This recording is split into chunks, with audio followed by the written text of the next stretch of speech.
പ്രിയപ്പെട്ട മുഅ്മിനീങ്ങളെ, കല്യാണം നമ്മളൊക്കെ ജീവിതത്തിൽ കഴിച്ചവരാണ്. നമ്മുടെ വീഡിയോ കാണുന്ന ബഹുഭൂരിപക്ഷം ആളുകളും കല്യാണം കഴിച്ചവരാണ്. ഇനിയിപ്പോൾ കല്യാണം ഉറപ്പിച്ചു വെച്ചവരുണ്ട്, കല്യാണം നോക്കുന്നവരുണ്ട്. പല പ്രാവശ്യം പെണ്ണ് കാണാൻ പോയി, ചെറുക്കൻ കാണാൻ പോയി, പക്ഷേ ഒന്നും ശരിയായിട്ടില്ല ഉസ്താദെ, ദുആ രക്കണം എന്ന് പറഞ്ഞ ഒരുപാട് ആളുകളുണ്ട്. ഇന്ന് ഒരു ദുആ പറഞ്ഞു തരാം. വളരെ സിമ്പിളായ ഒരു ദുആയാണ്. ഒരുപാട് ആളുകൾ ഇത് പറഞ്ഞിട്ട് അവരുടെ ജീവിതത്തിൽ അൽഹംദുലില്ലാ ഖൈറായ ഇണയെ കിട്ടിയ സന്തോഷ വാർത്ത പലരും പറഞ്ഞിട്ടുണ്ട്. അപ്പോൾ ഇൻഷാ അല്ലാഹ് ഒരു ചെറിയൊരു ദുആ, ഇതൊരു ദുആയാണ്, ഒരു സ്വലാത്താണ്, ഏത് ഗണത്തിലും പെടുത്താൻ പറ്റും. അതൊന്ന് ഇൻഷാ അല്ലാഹ് പറയുന്ന രൂപത്തിൽ ചെയ്താൽ നിങ്ങൾക്കും നല്ല സുന്ദരമായ കുടുംബജീവിതം കിട്ടും. ആ കൂട്ടത്തിൽ നമ്മുടെ നിക്കാഹുമായി ബന്ധപ്പെട്ട് നമ്മുടെ ഈ കല്യാണത്തിൻ്റെ സദസ്സുണ്ടല്ലോ, അവിടെ എന്താണ് സത്യം പറഞ്ഞാൽ നടക്കുക? ഇപ്പോൾ നമ്മളിപ്പോൾ ഒരു കല്യാണത്തിന് ഓഡിറ്റോറിയത്തിലേക്ക് പോയാൽ അവിടെ ചെറുക്കൻ അതുപോലെ തന്നെ പെണ്ണിൻ്റെ വാപ്പ ഉണ്ടാകും. ആ ഒരു ഉസ്താദ് വന്നിട്ടുണ്ടാകും. ഉസ്താദ് അവരുടെ രണ്ട് കൈയും പിടിച്ചിട്ട് ഇങ്ങനെ എന്തൊക്കെയോ പറയുന്നു. ഞങ്ങളവിടെ വർത്തമാനം പറയുന്നിരിക്കുന്നു, ഞങ്ങളൊന്നും കേൾക്കുന്നു പോലുമില്ല. പക്ഷെ അങ്ങനെയല്ല.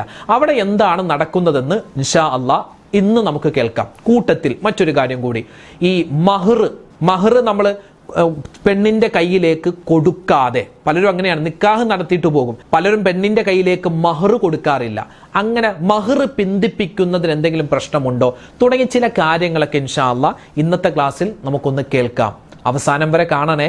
നിങ്ങളുടെ കല്യാണം ശരിയാവാത്ത ആരെങ്കിലും കുടുംബത്തിലുണ്ടെങ്കിൽ അവർക്ക് സ്പെഷ്യലായി ഈ കാര്യം ഒന്ന് എത്തിച്ചു കൊടുത്താൽ അവരുടെ ജീവിതത്തിൽ അത് വളരെ ഗുണപ്രദമാണ്. അല്ലാഹു തആല സ്വീകരിക്കട്ടെ. നേരെ നമുക്ക് ഇൻഷാ അല്ലാഹ് വീഡിയോയിലേക്ക് കിടക്കാം. അസ്സലാമു അലൈക്കും വറഹ്മത്തുള്ളാഹി. ബിസ്മില്ലാഹി വൽഹംദുലില്ലാഹ് വസ്സലാത്തു വസ്സലാമു അലാ റസൂലില്ലാഹ് വഅലാ ആലിഹി വസ്വഹ്ബിഹി അജ്മഈൻ. അമ്മാ ബഅദ്. ബഹുമാന സ്നേഹം നിറഞ്ഞ മുത്തു മുഅ്മിനീങ്ങളെ, അല്ലാഹു റബ്ബുൽ ഇസ്സത്ത് നമുക്ക് എല്ലാവർക്കും ആഫിയത്തുള്ള ആരോഗ്യമുള്ള ദീർഘായുസ് പ്രദാനിക്കുമാറാവട്ടെ. ജീവിതത്തിൽ ഒരുപാട് പ്രശ്നത്തിലൂടെ പ്രയാസത്തിലൂടെ കടന്നു പോകുന്ന ഒരുപാട് ആളുകൾ നമുക്ക് ചുറ്റുമുണ്ട്. അള്ളാഹു എല്ലാവരുടെയും പ്രയാസ പ്രതിസന്ധികൾക്ക് പരിഹാരം നൽകട്ടെ. എല്ലാവിധത്തിലുള്ള ആപത്ത് മുസീബത്തുകളെ തൊട്ട് അള്ളാഹു തആല നമ്മളെ കാത്തുരക്ഷിക്കുമാറാവട്ടെ. നമ്മുടെ കുടുംബജീവിതത്തിൽ അള്ളാഹു തആല ബറക്കത്തും സലാമത്തും സ്വസ്ഥതയും റാഹത്തും സന്തോഷവും നൽകട്ടെ. ആമീൻ ആമീൻ യാ റബ്ബൽ ആലമീൻ. പ്രിയപ്പെട്ട മുഅ്മിനീങ്ങളെ, എൻ്റെ ഈ ശബ്ദം കേൾക്കുന്ന, നമ്മുടെ ക്ലാസ് കേൾക്കുന്ന ആളുകളിൽ ഒരു 40% കല്യാണം കഴിഞ്ഞ മക്കളുള്ള, അല്ലെങ്കിൽ കല്യാണം കഴിഞ്ഞ മക്കളുണ്ടാവട്ടില്ലാതിരിക്കട്ടെ, അത് മറ്റൊരു വിഷയം, കല്യാണം കഴിഞ്ഞവരാണ്. അതായത് വൈവാഹിക ജീവിതത്തിലൂടെ കടന്നു പോകുന്നവരാണ്. ഒരുപാട് ഉമ്മമാർ, ഒരുപാട് വാപ്പമാർ ഒക്കെ കാണുന്നുണ്ട്. അൽഹംദുലില്ലാഹ്. ഒരുപാട് പേര്, ലക്ഷദ്വീപിലെ ഒരുപാട് ആളുകൾ പ്രത്യേകമായി ദ്വാരക്കാൻ പറഞ്ഞിട്ടുണ്ട്. അതുപോലെ ഗൾഫ് രാജ്യങ്ങളിൽ നമ്മുടെ ക്ലാസ്സുകൾ കേൾക്കുന്നവർ, കർണാടക, തമിഴ്നാട്, കേരളത്തിൻ്റെ 14 ജില്ലകളിലുമായി നമ്മുടെ ക്ലാസ്സുകളൊക്കെ സ്ഥിരമായി കേൾക്കുന്ന ഒരുപാട് പേരുണ്ട്. മറ്റ് യൂറോപ്യൻ രാജ്യങ്ങളിൽ, മറ്റ് ഫോറിൻ കൺട്രികളിലൊക്കെ ഇരുന്ന് നമ്മുടെ ക്ലാസ്സുകളൊക്കെ കേൾക്കുന്ന നിരവധി ആളുകളുണ്ട്. അൽഹംദുലില്ലാഹ്.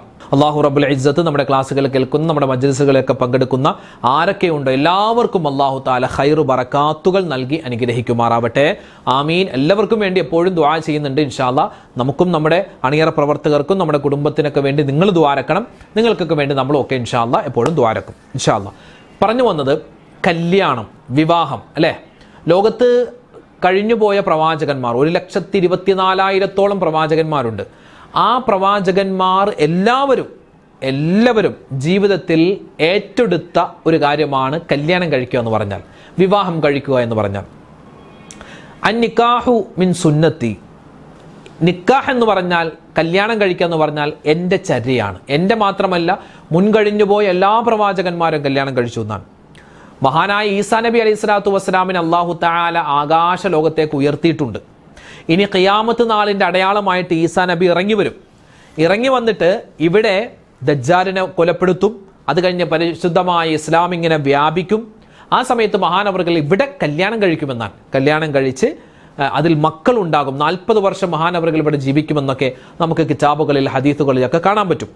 പറഞ്ഞു വന്ന എല്ലാ പ്രവാചകന്മാരും അവരുടെ ജീവിതത്തിൽ ഒരു ചര്യയായി കൊണ്ടുവന്ന കാര്യമാണ് കല്യാണം കഴിക്കുക. നമ്മളൊക്കെ കല്യാണം കഴിക്കുന്നുണ്ട് അല്ലേ? കല്യാണം കഴിക്കുന്നില്ലേ? ഞാൻ കല്യാണം കഴിച്ചതാണ്, എൻ്റെ അനിയൻ കല്യാണം കഴിച്ചതാണ്, പിന്നെ നിങ്ങളൊക്കെ കല്യാണം കഴിച്ചവരാണ്. നമ്മൾ ഈ നിസ്കരിക്കുമ്പോൾ നിയ്യത്ത് വെക്കാറുണ്ടോ? ഉണ്ട്. ഇന്ന് സുബഹി നിസ്കരിച്ചപ്പോൾ നമ്മൾ നിയ്യത്ത് വെച്ചില്ലേ? എന്താ വെച്ചത്? 2 റക്അത്ത് സുബഹി നമസ്കാരം അല്ലാഹു തആലക്ക് വേണ്ടി ഖിബലക്ക് മുന്നിട്ട് ഞാൻ നമസ്കരിക്കുന്നു, അല്ലാഹു അക്ബർ. നിയ്യത്ത് വെച്ചു. നമ്മൾ നിസ്കരിക്കുമ്പോൾ നമ്മൾ കഴിഞ്ഞ റമളാനിലൊക്കെ നോമ്പ് പിടിച്ചപ്പോൾ നിയ്യത്ത് വെച്ചു അല്ലേ? നവൈതു സൗമഗദിൻ അന്നദാഇ ഫർദ് റമളാനി അല്ലേ? അങ്ങനെ നമ്മൾ നിയ്യത്ത് വെച്ചു. പിന്നെ നമ്മൾ ഈ ഹജ്ജിനും ഉംറക്കും പോകുമ്പോൾ നിയ്യത്ത് വെക്കുന്നുണ്ടോ? ഉണ്ട്. ആ നിയ്യത്തിന്റെ പേരാണ് ഇഹ്റാം കെട്ടുക എന്ന് പറഞ്ഞാൽ. ഇഹ്റാം ചെയ്യുക, ഇഹ്റാം കെട്ടുക എന്ന് പറഞ്ഞാൽ ആ ഹജ്ജിൻ്റെ ഉംറയുടെ നിയ്യത്താണ്.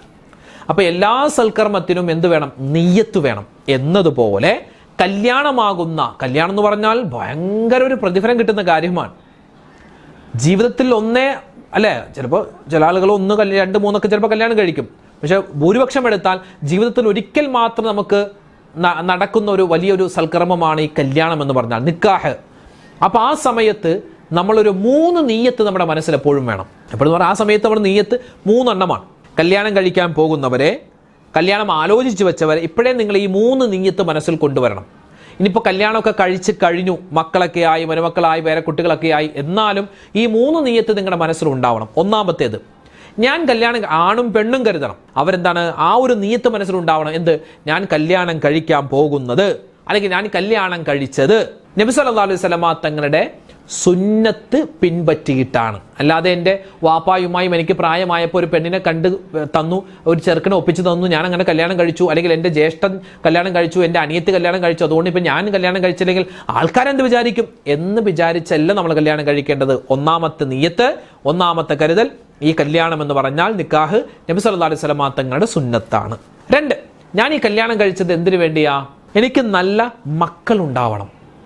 ഞാനും എൻ്റെ ഭാര്യയും മാത്രമല്ല, എനിക്ക് ഞങ്ങളുടെ തലമുറ വേണം, എനിക്കൊരു വാരിസ് വേണം, എനിക്കൊരു തലമുറ വേണം, അങ്ങനെ അവർക്ക് ഒരു തലമുറ വേണം, അങ്ങനെ ഈ ഒരു തലമുറ ഇങ്ങനെ പോവണം. അപ്പം നല്ല മക്കൾ വേണം എന്ന ഒരു നിയ്യത്ത് നമ്മുടെ മനസ്സിലുണ്ടാവണം. പക്ഷേ ഇനിയിപ്പോൾ മക്കളെ കിട്ടലും കിട്ടാതിരിക്കലൊക്കെ അള്ളാൻ്റെ തീരുമാനമാണ്. ഒരുപാട് പേര് കല്യാണം കഴിഞ്ഞിട്ട് വിഷമിച്ചിരിക്കുന്നു, മക്കളായിട്ടില്ല എന്ന്. അല്ലാഹു തആല അങ്ങനെ വിഷമിച്ചിരിക്കുന്നവർക്കൊക്കെ ഖൈറായ മക്കളെ കൊടുത്ത് അനുഗ്രഹിക്കുമാറാവട്ടെ. ആമീൻ യാ റബ്ബൽ ആലമീൻ. പ്രിയപ്പെട്ടവരെ, അപ്പോൾ നല്ല മക്കളുണ്ടാവണം, 2ാമത്തെ നിയ്യത്ത്. 3ാമത്തെ നിയ്യത്ത്, ഈ ദുന്യാവിൽ മാത്രമല്ല, എനിക്ക് ഈ കുടുംബജീവിതം നാളെ ആഖിറത്തിലും കൊണ്ടുപോകണം, ആ ഒരു നിയ്യത്ത് വേണം. ഈ ദുന്യാവിൽ എനിക്ക് കിട്ടിയ ഭാര്യ, എൻ്റെ ഭർത്താവ്, എൻ്റെ മക്കളൊക്കെ എനിക്ക് ആഖിറത്തിലും ഒരു കുടുംബമായി, സ്വർഗത്തിലും ഒരു കുടുംബമായി കിട്ടണം, ആ 3ാമത്തെ നിയ്യത്ത്. അപ്പോൾ ഈ 3 നിയ്യത്താണ് കല്യാണ സമയത്ത് വെക്കേണ്ട, അല്ലെങ്കിൽ ഇപ്പോൾ കല്യാണമൊക്കെ കഴിഞ്ഞ മക്കളാണെങ്കിലും ഇപ്പോഴേ നമ്മുടെ മനസ്സിൽ കരുതേണ്ട 3 നിയ്യത്ത്. കരുതിയോ? ഓക്കെ. ഇനിയിപ്പോൾ അടുത്ത സെക്ഷനിലേക്ക് നമുക്ക് വരാം. കല്യാണം, ഇപ്പോൾ മഞ്ഞക്കല്യാണം, പച്ചക്കല്യാണം, നീലക്കല്യാണം, സേവ് ദ ഡേറ്റ് ഒക്കെ ഉണ്ട്. കല്യാണത്തിന് മുമ്പുള്ള സ്പർശനം, കാഴ്ച ഇപ്പോൾ നമുക്ക് കാണാം.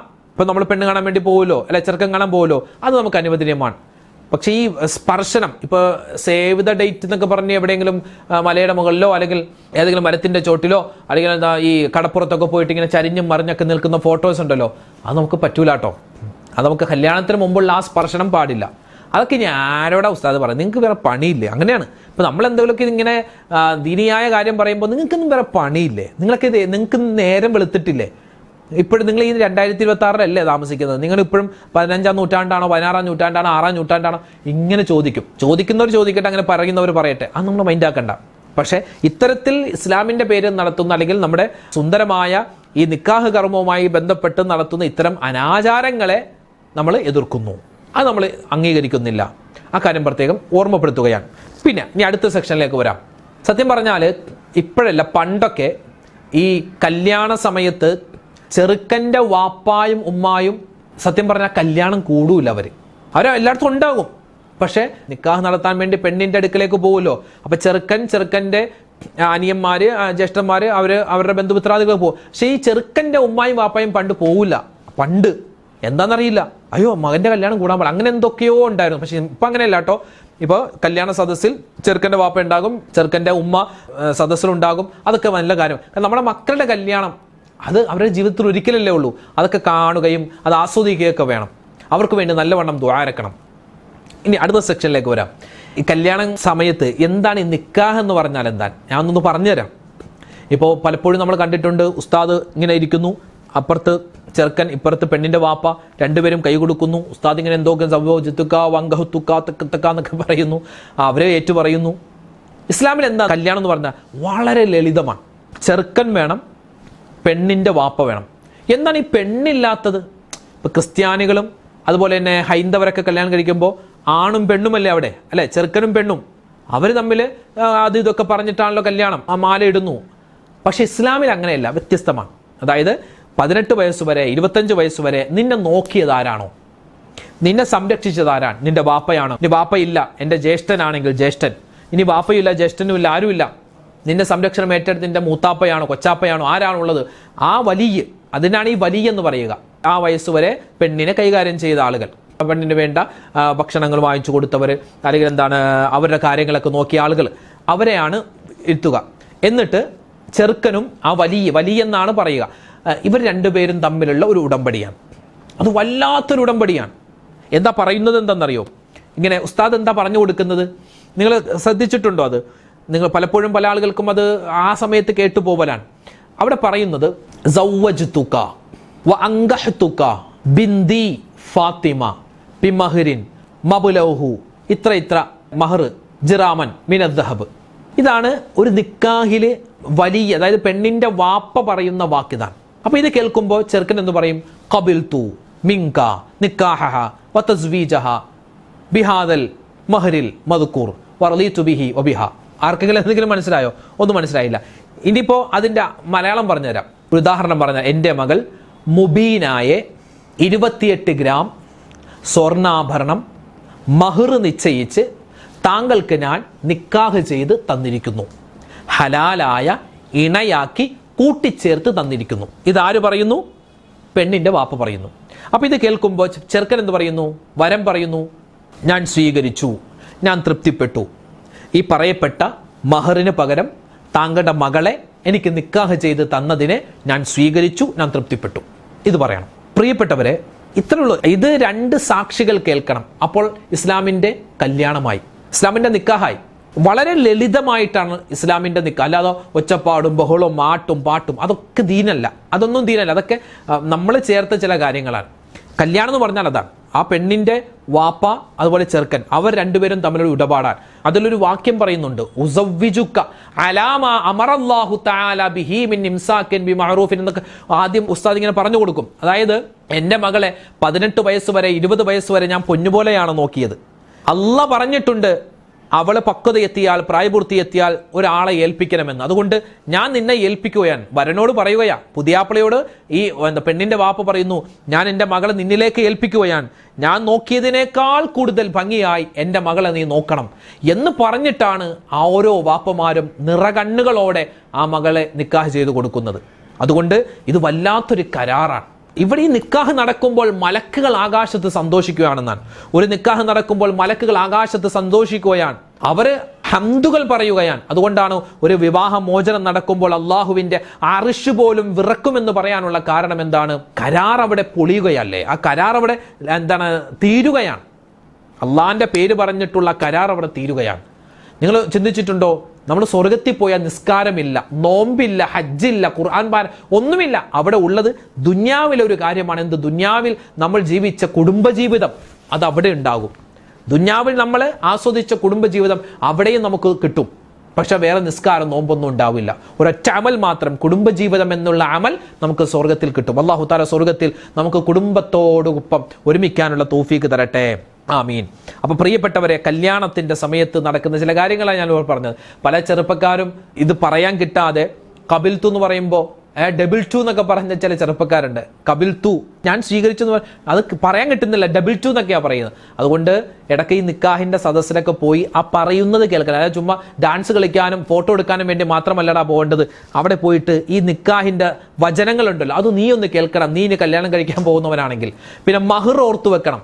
അവിടെ ഉസ്താദ് ചോദിക്കും, മോനെ എത്രയാടാ നീ മഹർ പെണ്ണിന് കൊടുക്കുക? അപ്പോൾ അവൻ, അല്ലോ എനിക്കറിയില്ല ഉസ്താദ്, ഞാൻ ചോദിക്കട്ടെ എന്ന്. എടാ, നീ നിന്റെ പെണ്ണിന് കൊടുക്കുന്ന മഹർ നിനക്കറിയില്ലെങ്കിൽ പിന്നെ എന്ത് നാണക്കേടാ? നീ ചോദിക്കണം, മനസ്സിലാക്കി വെക്കണോ അത്. അല്ല, ചിലപ്പോൾ ഒരു 4 പവനോ അല്ലെങ്കിൽ 5 പവനോ എത്രയാണോ കൊടുക്കുന്നത് അത് ഓർത്തു വെക്കണം, അത് ഓർത്തു വെക്കണം. പിന്നെ മറ്റൊരു കാര്യം, ഇപ്പോൾ പലപ്പോഴും പ്രത്യേകിച്ച് മലബാർ ഭാഗത്തൊക്കെ കല്യാണം കഴിച്ചു വെക്കും, നിക്കാഹ് നടത്തി വെക്കും. പിന്നെ ഈ കൂട്ടിക്കൊണ്ടുവരലൊക്കെ ചിലപ്പോൾ 1 വർഷം 2 വർഷം കഴിഞ്ഞിട്ടായിരിക്കും. ചെറുക്കൻ ഗൾഫിലേക്ക് പോകും, പെണ്ണിന് പഠിക്കാനുണ്ട്, ആയിക്കോട്ടെ, അതിപ്പോൾ കുഴപ്പമൊന്നുമുള്ള കാര്യമല്ല. അവർക്ക് പരസ്പരം ഫോൺ വിളിക്കാൻ പറ്റും, പരസ്പരം കാണാൻ പറ്റും, അതിനൊന്നും കുഴപ്പമില്ല. ഇവരുടെ നിക്കാഹെല്ലാം കഴിഞ്ഞു, പക്ഷെ മഹർ പരസ്പരം കൊടുത്തിട്ടില്ല. അങ്ങനെയുണ്ട്. ഇപ്പോൾ ചെറുക്കൻ ഗൾഫിലാണ്, അവനിക്ക് ലീവ് കിട്ടുന്നത് 6 മാസം കഴിഞ്ഞിട്ട് കിട്ടും, അല്ലെങ്കിൽ 2 വർഷം കഴിഞ്ഞിട്ട് കിട്ടും. ഇപ്പോൾ എന്തോ ഒരു 1-2 ദിവസത്തിന് ലീവ് കിട്ടി വന്നതാണ്. പെണ്ണിനാണെങ്കിൽ അവൾക്ക് പഠിക്കാൻ പോകണം, അപ്പോൾ ഇപ്പം ലീവ് ഉണ്ട്. അപ്പോൾ ആ ഒരു സമയത്ത് അവർ നിക്കാഹ് നടത്തി വെക്കും. മഹറൊക്കെ പറയും, 10 പവനെന്നോ 5 പവനെന്നൊക്കെ ചിലപ്പോൾ മഹറൊക്കെ പറയും. പക്ഷെ മഹർ അവിടെ കൊടുക്കൂല. ഈ പെണ്ണിന്റെ കയ്യിലേക്ക് ചെറുക്കൻ പറഞ്ഞ മഹർ, ആ മഹർ കൊടുത്താൽ മാത്രമേ എന്ത് ചെയ്യാൻ പറ്റുള്ളൂ? ഇവർക്ക് ശാരീരികമായി ഒന്നിക്കാൻ പറ്റൂ. ആ കാര്യം പ്രത്യേകം ശ്രദ്ധിക്കണം.